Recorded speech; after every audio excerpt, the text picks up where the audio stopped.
aquesta neix que nosaltres som una companyia de teatre en espais no convencionals, és a dir, agafem un espai i pensem quina dramatúrgia podria representar-se en aquest espai. Llavors això vam parlar amb el Festival Grec, amb el Ramon Simó, que la idea li va entusiasmar, li va agradar moltíssim. Ell ens va suggerir agafar escriptors de novel·les, que no haguessin escrit teatre o molt poqueta cosa. I la idea ens va semblar fantàstica, llavors ens va dir que es posaria en contacte amb en Màrius Serra. La idea a en Màrius li va encantar i que es va posar en contacte amb els altres quatre actors. I cadascú té el seu estil. Hi ha algunes que se'n van més cap a la comèdia, unes altres se'n van més cap al drama. Per tant, hi ha per tots els gustos. Realment, si ets fan dels autors, t'agradarà perquè veuràs aquell autor reflectit fent una escena de teatre o fent un monòleg de teatre, i si no ets fan de cap dels autors perquè no sols llegir-los, també t'agradarà perquè l'experiència és inusual.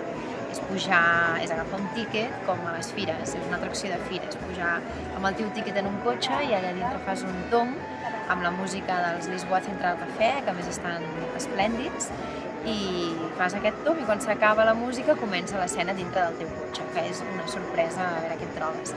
Com que són escenes de 15 minuts, si vols pots fer una escena, puges en un cotxe i ja està, o pots anar comprant tíquets i anar repetint fins a veure les 5.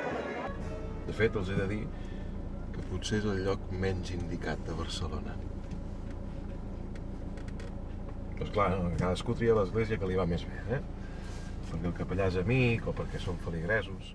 És molt íntim, sobretot és molt íntim. A més, que és allà tancat, tanques les finestres, que és en aquell cubículo tan tancat i tot és molt íntim. Notes molt íntim i clar, la proximitat és molt descarada, molt clara. I va molt bé, en el meu cas, amb aquest text, que està molt xulo, i a més l'escrit en fonelleres, que no escriu teatre, em sembla, normalment, i en canvi funciona molt bé amb el públic. M'ha agradat molt el recordatori, si em permeten. Em faig col·lecció. Estrany.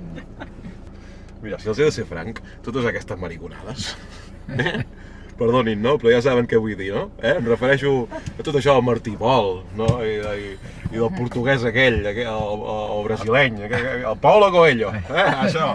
El que jo crec que una cosa maca i divertida és la proximitat en la realitat. No hi ha gens d'artifici teatral.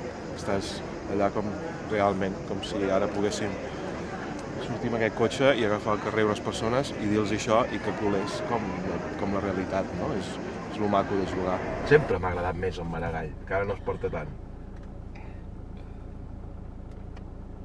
I quan arribi l'hora de Temença. M'emociona, mirin, m'emociona.